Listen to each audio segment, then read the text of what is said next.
Namah Shivaya Shantaya Karunavatārine Pashunam Pateye Nityam Liṅga Te Namaha.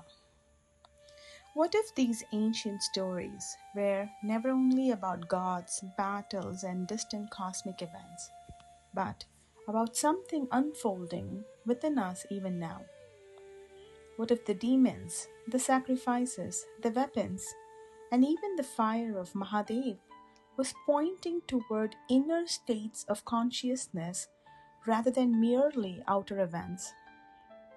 In the Liṅga Purāṇa, the stories do not feel like mythology in the ordinary sense. They begin to feel alive. The more one enters them, the more they seem to reveal something timeless about human nature, about ego, devotion, pride, surrender, destruction, and transformation. Beneath the grandeur of celestial wars and divine forms, there is always something inward being spoken about quietly. And in this journey, we move through 3 profound episodes from the Liṅga Purāṇa: the rise and fall of Jalandhara, the sacred offering of the 1,000 names of Mahadev by Viṣṇu, and the destruction of Dakṣa's sacrifice. At first, these may appear like separate stories scattered across the Liṅga Purāṇa, but slowly they begin to feel deeply connected, almost like different movements within the same spiritual truth. Again and again, the Liṅga Purāṇa returns to the same subtle revelation. Whatever is rooted in ego eventually collapses, and whatever is offered with devotion becomes sacred, and whatever passes through the fire of Mahadev emerges transformed. The first story begins with Jalandhara, one of the most powerful asuras, demon, described in the Purana. He was not weak, foolish, or ordinary. In fact, that is precisely what makes his story spiritually profound. Jalandhara was born from the ocean itself, from immense cosmic force, and through severe penance, he acquired extraordinary strength and invincibility. He defeated the Devas, overpowered mighty beings, and even challenged Mahavishnu in battle. Everywhere he went, victory followed him. And slowly, something dangerous began to grow within him. Not merely power, but identification with that power. That is the subtle turning point of the story. The Liṅga Purāṇa does not condemn strength. It does not condemn austerity, victory, or greatness. The real danger begins when the ego claims ownership over divine power and begins to believe that I alone am supreme.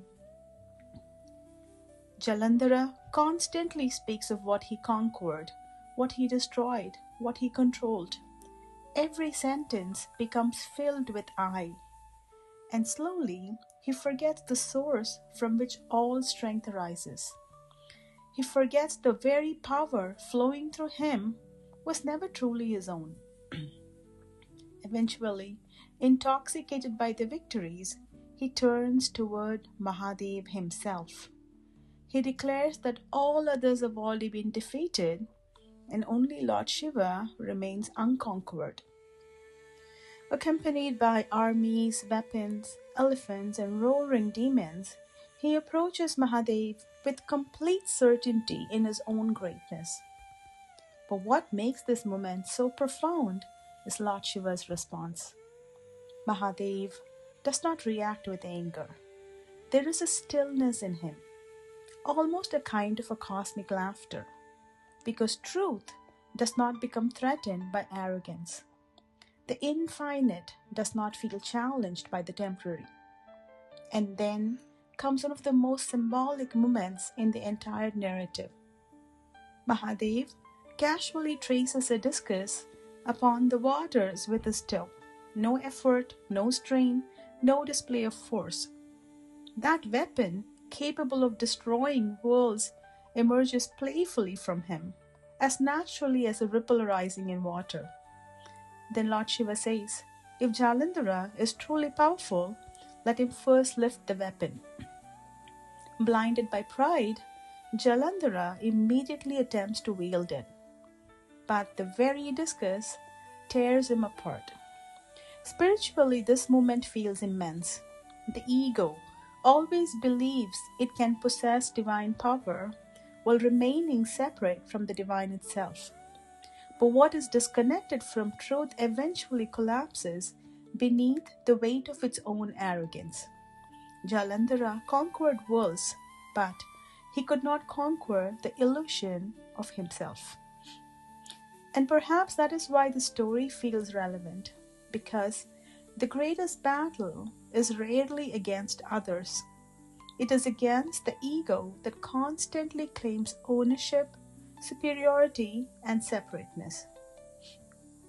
And then the atmosphere of the Liṅga Purāṇa shifts.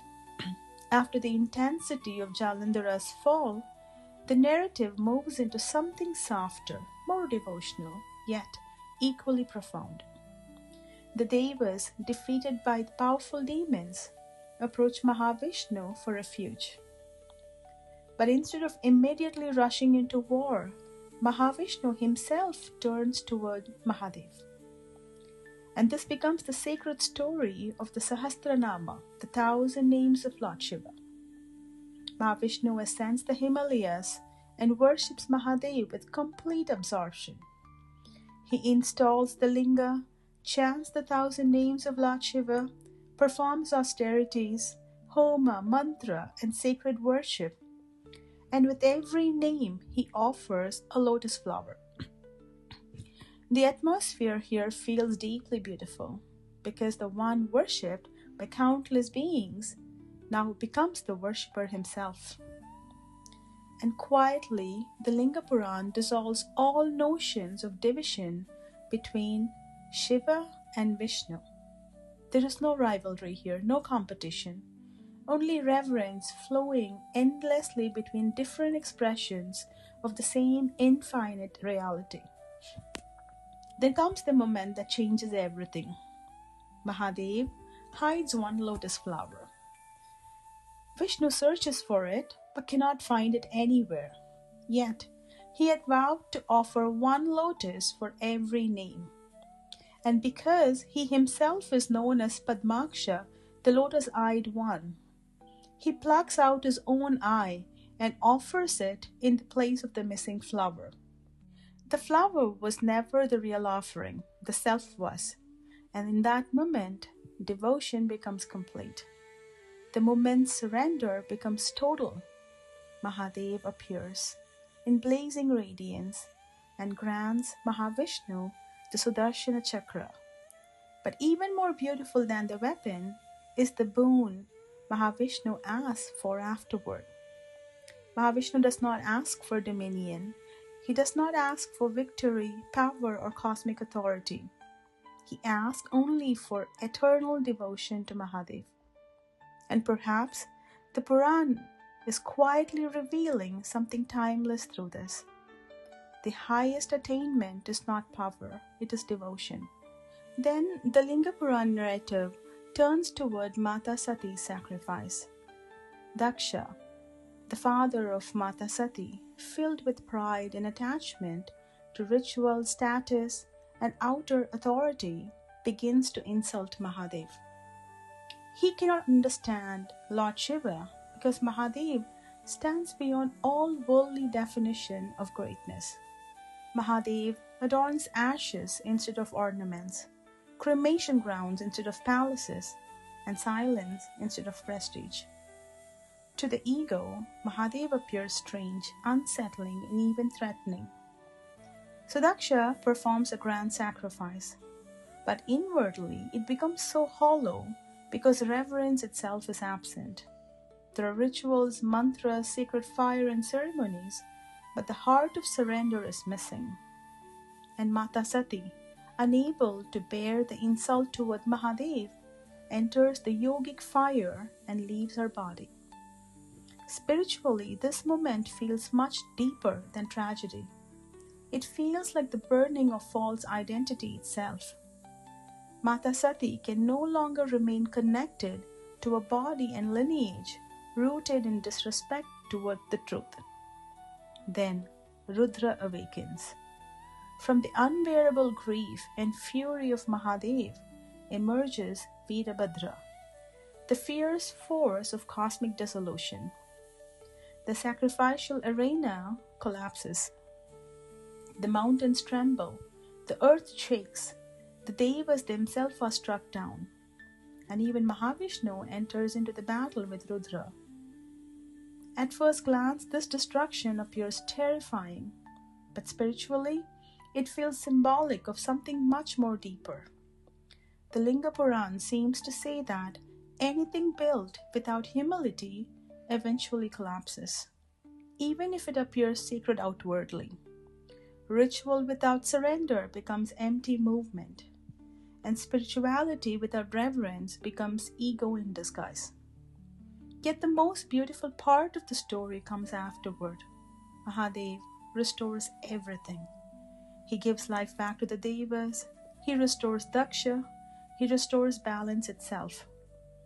He becomes the healer, and perhaps that is the deepest paradox of Mahadev. He destroys only what is false, and through that destruction, the wholeness returns. Maybe that is the thread connecting all these stories. Jalandhara reveals the fall of ego. Mahavishnu's worship reveals the power of surrender and devotion. And Dakṣa's sacrifice reveals the collapse of pride without reverence. Again and again, the Liṅga Purāṇa points toward the same eternal truth.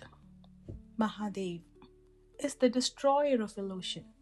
Whatever enters his fire, ego, pride, arrogance, attachment, false identity, does not simply perish, but is stripped of what is unreal. Jalandhara fell through ego, and Dakṣa through pride. And through both stories in the Liṅga Purāṇa quietly reveals that what is false cannot remain forever in the presence of truth. The ego fears this fire because it feels like annihilation, but the soul experiences it as liberation. Because when illusion burns away, what remains is something vast, silent, eternal, and free.